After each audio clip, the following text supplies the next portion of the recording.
Oh my goodness, there's only 2 more left, and then I have the pine tree episode to go through. That might take a little longer, but yeah, let's get this done.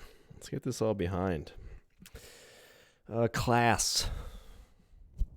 How much money did you have growing up? Was your family rich or poor?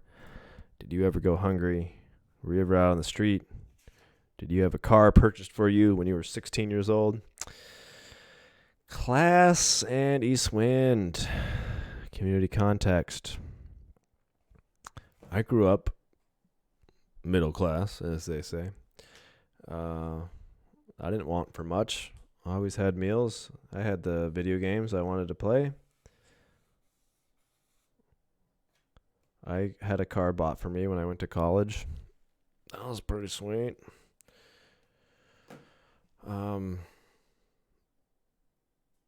I paid that car back by totaling it, and the insurance company paid out my daddy. It's important to give back. So right. So you get to East Wind, and if you grew up like I did, it's a little different. You know, you don't have all those nice steaks and bacon all the time that you're used to.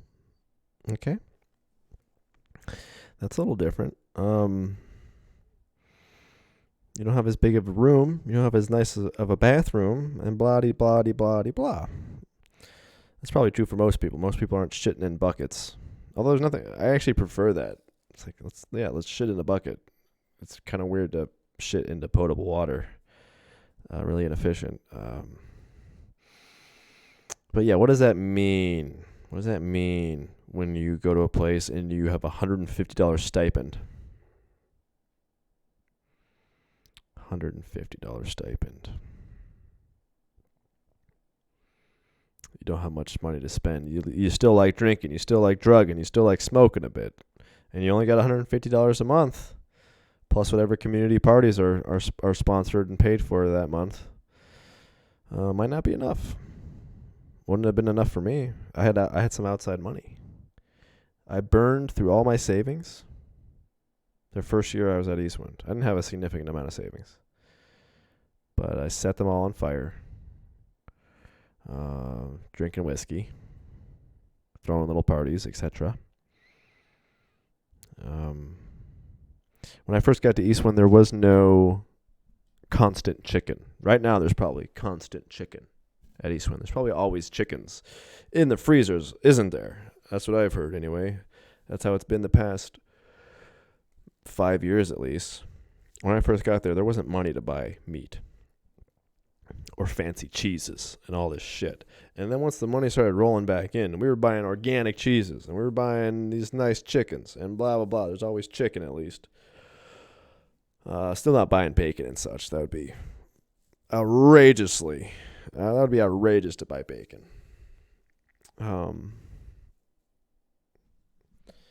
But yeah, I came to East when I was a big dreamer. I was willing to sacrifice quality of life. I was like, I don't need I'll eat beans and rice. I'll sleep in a cot. Let's do it. We're here to like fucking make it happen. But if you had been at Eastwind, number one, living like that for a long time, if you grew up like that, it's pretty exciting to get nicer food, to get some more money for your tastes, for your consumption. And that can really drive your decision making. And there was a number of like votes, right? So if there's profit sharing, I think Legispoll says that half of the excess profits are to be shared amongst the membership. So half of the profits above the budgets for that year are to be given as a dividend divided amongst the membership based on the number of days you were considered a member. And I guess I didn't get into this in any of the other videos, but oh my God, the financing of things there. You like project what your earnings are going to be, and then you have these budgets set based on the projection of the earnings, and that's how Eastwind does it. They don't look at the past year as much. It's a fucking mess. It's so idiotic how things are financially planned for. Because if your earnings target starts to change quite a bit halfway through the year, and you're like, oh, we're not going to make nearly as much money, then you have to start like really hard cutting the budgets, etc., or run a deficit. But anyway, so there'd be a vote on like how much of a dividend should everyone get, and like how much money should we put into new vehicles and the community, for example.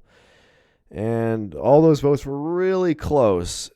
And they were structured in a way, I will give credit to the finance manager at the time, they did structure it in a way so that it was most likely that not half of all profits, excess profits would be shared, but only like a third. Everyone's getting paid out like $1,100 at one time compared to getting the $150 a month stipend. So I will give credit there, but they're always really contentious votes. There was even like an exact tied vote, 21-21, and then it got revoted, and it went in favor of more money going into individual members' pockets. But this all goes back to, maybe I shouldn't call this, I won't call this one class. Not really all that much about class. But yeah, that just goes back to like, what are we working here for? Are we working to have a really good time and like have lots of money so you can travel and drink, or are we like trying to build a community here? And for myself, like I said, I burned through my savings, but my mother died the second year I lived at Eastwind. And I did not know this at the time, but I received an inheritance. My mother was a high school guidance counselor and English teacher, member of the Federal Teachers Union for 25 years or so. And she split her, what would have been her retirement money, she split that amongst surviving children and my father. So I received an inheritance, and that's why I have these cameras. I was able to make all these videos. And I didn't have to think about $150 a month. I didn't have to think about limitations on drinking, etc. And I didn't take it to a wild extreme, I would say. I would do things like have a bar night. I'd have people come out and pay like $1. I had a little pallet bar set up, a little pallet bar with a strip of LED lights inside of it. It was pretty sweet. And, I'd make like mojitos and like high-end whiskey drinks with really nice liquor. And you'd come by and like spend $1 on this stuff to get a drink. It wasn't making any money really, but trying to make a little bit of money back. I didn't flaunt the cash as much. No, in having the cameras, I did. But I was working so much and had so many responsibilities on the farm. I didn't like go on trips. I only went to a couple festivals while I was at Eastwind. But it's a much different mindset when you are completely limited by $150 a month. And, besides having outside money, which you are allowed to use in certain cases at Eastwind, if you're like 19 and you're living at Eastwind and your parents send you like a $300 check or something, or give you some cash, you're not going to give that to the community, and the community doesn't expect that. That's like fucking ridiculous. That'd be pretty weird. And I just noticed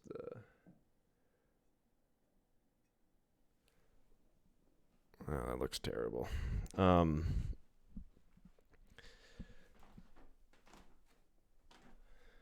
Yeah, so there's going to be some uneven, if you just came off the street and you're living at Eastwind, that's a different experience than having like rich supportive parents and knowing you can go back to rich supportive parents, et cetera, et cetera. So there are always those tensions. You cannot just remove where people come from. I guess the sun's just going to do that, huh?